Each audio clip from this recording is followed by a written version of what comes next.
Be it in Kerala or in the national capital, brazen attacks on the press freedom are in focus, with the raids on media houses being condemned as relentless hit jobs on the fourth pillar of democracy.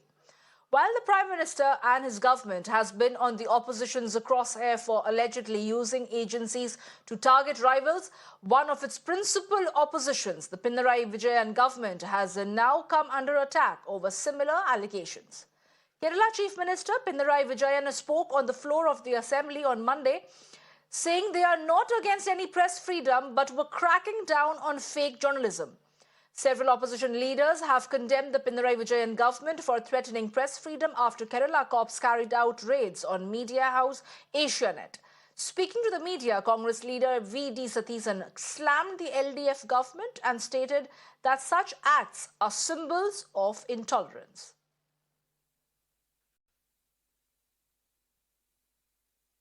And I'm also joined by our guests this afternoon to discuss this further. I'm joined by Manoj K. Das, who is the managing editor of Asianet Network. Well, Mr. Manoj K. Das, thank you for joining us here at Mirror Now and taking our time to discuss this further. Mr. Das, when there is a crackdown on media houses, the first question that definitely arises is that whether at all the press is actually doing its job that is hurting the powers that be. In this particular case, even though it's being alleged that it's a case of fake news because of which there has been a crackdown on Asianet, how do you view this entire episode that has unfolded thus far? I'll take about 30 seconds to explain the background. So this is part, the alleged video was part of a huge campaign Asianet News did against drugs. Kerala of late has been witnessing many cases of drug abuse among teenagers. So we launched a series, a roving reporter series. It was titled Narcotics is a Dirty Business. It was part of that we revisited a story. In fact, the story was broken by Asianet News. So we revisited a story of a victim who was induced into drugs and later into other things. So it's common sense that Supreme Court rules do not allow anyone to even hint or indicate the background or anything that directly, indirectly exposes the identity of the said person. We did our journalistic duty. We just did that. So it's a representational video is now being termed as fake video. This is not just one case. This is like there's a pattern behind this. Asianet News has been doing a lot of stories. We have been exposing a lot of stories, especially of late on the Life Mission scam involving prominent CPM leaders. And also in the Kannur part of Kerala, Malabar, as you know, is the seat of Communist Party. There have been a lot of inner party fightings. All this Asianet News has been exposing. We also do the same with other political parties. Nothing targeted against one political party, but the news developments that we release, we publish, and basis that naturally we are not in the good books of anybody. You know, our anchor Vinuvi John is facing a case just because he said a comment on his news hour show. It's the most popular discussion, primetime discussion in regional media. So this is a pattern behind it. 10 more seconds. The series of questions against Asianet News was moved by one MLA from Nilambur, Malappuram district, against whose water theme park, which was the Supreme Court had asked him to demolish the water theme park with about 2 or 3 check dams in that, with a lot of quite number of people leaving the downhill of the park. So Supreme Court asked him to demolish that park. He was not doing it. There was huge environmental concerns raised. So we had just raised those concerns. So it is this particular MLA who's filed this case against us. Well, theoretically, anybody can file, but there is no locus standi for him to file. So we see a pattern. And before this came in the assembly on 3rd March, it was all over the public domain, social media domain. The questions that he had asked none other than Chief Minister of Kerala, because he holds a home portfolio. It was on social media, like a teaser ad. saying that Asianet, watch out, you are in trouble. So this is a pattern, and the haste with which police acted on the complaint. Our reporter had filed a complaint seeking police protection. No action on that still. There are other cases, other pleas that we have made. No action on that. So the haste with which this case was registered, its follow-ups, raid, survey, whatever you call it, that too, literally handicapping our Malabar operation for about 6 hours on 5th of March, I think. 8 people entering the office, sitting in the edit suite, not allowing us to do any work, going through all our files. I mean, we showed them all the folders. There's nothing for us to hide there. So I see a pattern here. This is the background to this. Sorry, I took it's quite a long explanation I had to give. But Mr. Das, it's not just the police that carried out that searches at your offices. It was also the SFI, if I could call them, activists or hooligans at that. They also barged into your code office, and even they carried out a rampage of sorts, and we are playing out those visuals on a screen right now.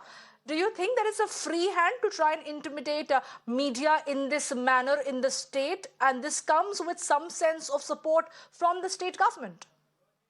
Totally. They didn't go to Kozhikode office, they came to Kochi office. Kochi office is not in question. The incident of this representational video that was done by the Kozhikode team, Malabar team, but SFI people, activists, they came to the Kochi office, which had nothing to do with this. None of the journalists here, none of the production team here, they had nothing to do with the said allegation. So they barged into the Kochi office, which is on the 4th floor of a building. So they stormed through the staircase, through the lift, but I must say they didn't do any damage to us. They came, threatened. But sheer fact that they didn't break anything down doesn't mean that it was a peaceful protest. I cannot trespass into the Mirror Now office, sit in front of your studio and say I have done a peaceful protest. And that too at 7:40, which is prime time. And on a day when there was a huge fire raging in a dump yard in Cochin, choking considerable population on the eastern part of Ernakulam district, with schools being declared holiday, the Navy choppers being pressed into service to douse the fire. On that day, 7:30 prime time, they come in, not allowing anybody to go out. So that is hooliganism. Sheer fact that they didn't break down anything doesn't mean that it was a peaceful protest. They could have sat outside the door. But they came Mr. into Das, the my bureau. minimum question over here is, of course, we all in the media are working and we may always have human error, even if this wasn't a representational video, and perhaps you would have gotten a story wrong.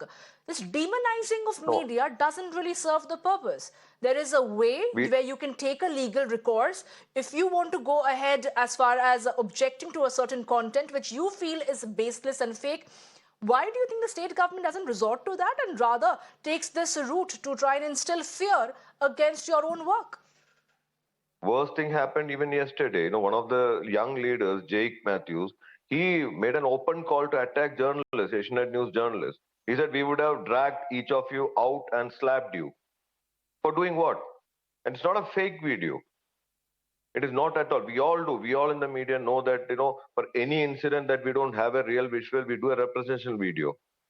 So this young leader is doing this, giving this call, open call in a public meeting, or alleging everything. This can't happen without the blessing, support, sponsorship of the parent party, of the leaders of that party. This cannot happen without that. And Asianet News has been in the forefront of this anti-drug campaign. We came out with a theme song. So, the entire focus of the campaign is now being diluted, is being blurred. Because they are diverting it to the one small issue. The entire focus of the campaign. We have supported the government. We launched the campaign to coincide with the government campaign. So this cannot happen. This type of intimidation tactics, Asianet cannot be browbeaten, 100%. But this cannot happen without the blessing of the party. That's for sure.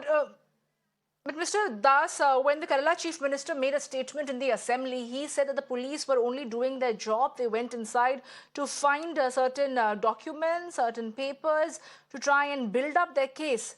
But did the officers take anything at all? Did they take any document? Did they find anything incriminating? Nothing. As we speak, till now, they have not asked us to produce anything. They have served a notice to our regional editor, Shah Jahan, which is taking its legal course. Other than that, they have not taken away anything. They came in and they examined every other system. They did a video shoot of our office. Fine, because they have not confiscated anything, nothing as of now, as we speak, till the point we are speaking. But that And Mr. the Das, sheer when you fact were that eight talking about people, the pattern that you see in all of this, it's not just yes, in Kerala alone. There are other parts of the country, there are other state governments, and even the recently concluded raids at the BBC. It got all of us talking about, why is there, an infringement into the freedom of press? Why are you stepping into our domain? Even in Tamil Nadu, where we are right now seeing that, there are these videos of migrant workers, which is now being termed as fake. And of course, the state government does a crackdown. So it is not just any one political party per se. Do you think there is a pattern where the state government or the government of the center does not have the appetite to stomach criticism of any sorts? more than that, the attempt, I think, is to discredit the mainstream media. It is to discredit us, whether it is Times Now, Mirror Now, or Absolutely. any news channel. It is to discredit us. They are trying to, sell this theory that mainstream media should not be, cannot be trusted. So they don't understand the damage they are doing to the fourth estate. For a petty win, this type of argument that they're raising, they don't understand the damage by saying that social media is right. I'm sure that Mirror Now journalists, Times Now journalists would have experienced this. We investigate, we spend huge resources to get a story, and suddenly our cyber team says this is this. This is the alleged motives to it. So this whole attempt happening across the country is to discredit mainstream media, which they don't understand the pains with which we run a media organization. The type of safeguards we ensure to our journalists, the type of vetting, the type of scrutiny we do to every story that is aired. It's not like social media where anyone with a camera, mobile phone can click something, shoot something, and air and create a following. So there is a process. We are all answerable to the process. There is a legal chain to which we are all tied up. So we cannot be that, we cannot be that, gay abandon on what we are doing. So if they successfully discredit mainstream media, who is going to win? The petty lampoons of this country. The cyber army, so-called cyber army of the political parties, any which party, any hues. So this is the damage they are doing to us. They don't understand. There is this, once this is done, what next? They don't understand. So this is the saddest part of it. There's a time when media should stand united and, instead of, we have our own systems to find faults. Nobody's above error. How many newspapers with 100-year history, they have said, yes, we erred. And Asianet News will not hesitate to say if we have erred. That is the saddest part of it. For doing our job, like many of our peer group across the country, we are also facing this harassment just by being, like our motto says, straight, bold, and relentless. Yeah, over And to Mr. you. Das, may you always stay straight, bold, and relentless. Thank you for joining us here at Mirror Now and sharing your views. And clearly, as far as the fourth estate is concerned, let the government not teach us our job. Thank you so much, Mr. Das, for joining us here Absolutely. and sharing Thank your you very views. much. Thank you And to very much. discuss this further, I'm joined by other guests over here who are Krishna Das P. Nair, who's the spokesperson of the BJP Kerala. And I'm also joined by Vivek Srivastava, who is the political analyst as well. Appreciate you joining us here. Good afternoon to both of you. But, I was just talking to the managing editor of Asianet, and he made it very clear that the government sometimes fail to understand the challenges that are faced by a news organization, or for that matter, any such body that is only trying to be a mirror to the society. But in the process, the government excess is what we are questioning here at Mirror Now. So my first question, of course, would go to you, Mr. Srivastav. How do you see the statement that was made by the managing editor of Asianet, Vivek Srivastav? Because like the media feels that there is an attempt to discredit mainstream media and not realize the layers of vetting and cross-check that media has to go through before they put it out. In this particular case, what Mr. Das was clarifying was that it is a representational video which the state government has mistook to be fake. So the whole concept of understanding the project is flawed on the part of the state government, after which this whole controversy has been created. Mr. Srivastava, what do you feel about it? No, see, I was listening to what Mr. Manoj Das was saying, and I appreciate what he was saying. I respect what he's saying. And the journalists and the media houses of the country must have a free hand. Only then the democracy will be protected. That is one part. So I agree with him on that on principle. However, in this particular case, I think it has been blown up out of proportions. First of all, the SFI activists who went over there, who should not have gone, I agree. They never did anything violent, and even then, cases have been booked against them. They have been brought to the book by the government itself. That is the first part. So the government knows what it is doing. And this protest was very peaceful. It was very silent. And even after the protest, even when the police went to the premises of Asianet, no disruption of the telecast was done. Nobody was disturbed. They tried to hunt out a few documents. They have not taken any hardware, any laptop, any PC, any mobile, or any document from the Asian News office, as the Asianet office, as Mr. Barodas also said. So things are being done in a very systematic, law-abiding way. If an MLA, Mr. Anwar, has lodged in a complaint, it is the duty of the police to investigate. And here there were allegations of, POXO coming into picture, and that is why a little bit of enthusiasm with the. But Mr. Srivastava, my question essentially is that why was it done? You were saying that it was done in a peaceful manner. They did not disrupt anything. Yes. Mr. Das is saying that the operation was disrupted. But even the fact that the SFI did not get violent, the fact that they went into the office, it's only to instill fear and threaten them. Why is it at all being done is the question, Mr. Srivastava, that, if the government fails to understand the format of a given news channel to put across a representational video, that is not the fault of the organization. Why should they be penalized then? So what has the government done to penalize? I mean, is it wrong if a police complaint is lodged by XYZ person in a state, and the police goes and just tries to find out something and do an inquiry? Are the media houses not supposed to have any inquiry done of any nature? But Mr. Srivastava, legal records could also be taken. Mr. Srivastava, once in a while, all news organizations do get their news wrong. Let's say this was a case of a factually wrong news, fake or not, we will debate that. Nobody is working machines over here. But there is a legal remedy for it, legal recourse for that. Instead of taking that, you want to unleash the police, the state police, and you want to unleash the SFI, and you want to send them across the media houses to instill fear. Right. Now, see, I'll answer both the questions. Number one, the SFI was not sent at the best of the government or the party. They were youngsters who went on their own in their over-enthusiasm, which was criticized by the party. Action has been taken against them, and even cases have been booked, mind you. Okay? So the parties and the government both are very strict about it. Number two, see, the police, why do we say unleash the police? Why can't the police go and actually talk to people? If you then in that case, we should remove the cybercrime cells from the country totally, and everybody has to go to the court. That is not the right way. The police has to do an investigation, do its fact finding, and then it can present it out. And if Asia, and let me tell you one more thing. Why Asianet, where I feel Asianet is over enthusiastic. See, drugs is a national problem today. You take the case of Bollywood. I've been doing it on your channel.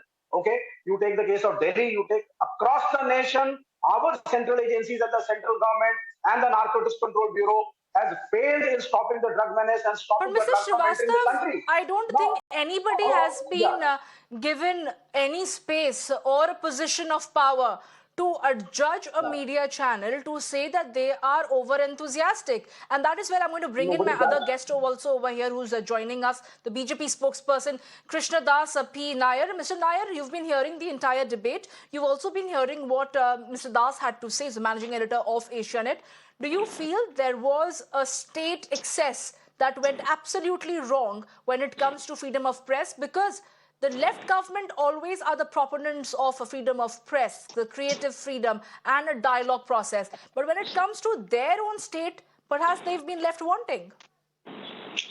The views expressed by Mr. Das is very correct, because the LDF government, they are taking law into their hands, because the people related to DYFI, SFI and other fractions of the CPM people, they are taking their law into their hands, and they are creating issues either in opponent parties or against the media people or any people they are opposing politically, or if the chief minister's office is facing some issues in Kerala also. The chief minister's men is now facing the corruption charges and gold smuggling case also. In chief minister's office itself is facing the issue related with the chief minister's relief fund. In all such issues, either opposition parties, all the opposition leaders, they are raising the questions against the chief minister's office. At that time, what happened is not the police is taking any action. At the same time, the people, those who are related to the DYFI leadership and SFI leadership, they are taking law into their hands and they are opposing all these opposition leaders, and they are creating issues. They are entering into the party offices. They are entering into the media offices. They are physically either manhandling the people, or they are creating issues, physical issues against all these political opponents. That is the situation at present in Kerala, because the chief minister is holding the home portfolio. So they will get the support from the either from the police or from the government. At the same time, now the party state Yes. secretary, Mr. Govindan, is conducting a statewide tour. That means a statewide campaign against the central government policies. At the same time, the party state secretary is giving support to all these hooligans. I rightly say Mr. Manoj also told that all these people are hooligans. I would support his stand. And at the same time, this not only they are hooligans, they are just like goons. They are creating issues with the opposite political parties. They are creating issues with the medias and other persons, those who are opposing the stand of the state government, and they are creating issues only because they are thinking that they are the protectors of the ministers. At the same time, they are taking law into their hands only because the state government is not only supporting this DYFI, SFI people. Absolutely, at the Mr. same Nair. time, Mr. Srivastav, closing remarks now. I have paucity of time. You've just heard what Mr. Nair also had to say. But the SFI or any of these bodies, or the police for that matter, could not have gone ahead without the patronage or understanding and knowledge of the state government. So I don't think it's right to say that the chief minister, the state government, had no knowledge about the fact that the SFI was going over there, or for that matter, the police was planning this sort of an action. It all happens as per a design. No, I think SFI went on its own, and the chief minister or the party is not involved. There were a few cadres from vertical place. They went to the Kochi office, and that has been criticized, and action has also been taken. Number two, the police acts on its own. It is not a question of behest. Something is wrong. You see, you have to understand there is something wrong, and the police has a right that if somebody files a police complaint, somebody has to move. I mean, ultimately, you go to the court also, then again the police has to be sent for the fact finding. So, I mean, if the police has gone there very decently without disrupting the work, But very Mr. democratically, Srivastav, what was wrong? It was Yeah. an enacted representational video which the Asianet never claimed was that it was a real raw video of a Let the testimony of an investigation, individual. let This the is the investigation basic report premise that I come out feel of that the something. Kerala government was getting it wrong. No, let the police decide what is right and wrong. Why do we need to give our own statements? If there is nothing wrong, then what is the media house scared of? They have gone very decently. There have been no disruptions, no harassment, no detention, no arrest, no remands, nothing. Very decently they have gone, talked, taken the But Mr. information and Srivastav, come this back. is exactly I mean, where the police is entering the domain of the media and not letting the media do its job. And that is where I want to conclude this debate over here. Also, this discussion. Appreciate you joining us here, Mr. Nair and Mr. Srivastav, and sharing your views. But we are only going to be leaving at this, that let the state or the police not teach the media their job. This is only a representational video which has been wrongly construed by the state government. Thank you so much for your time and your views here.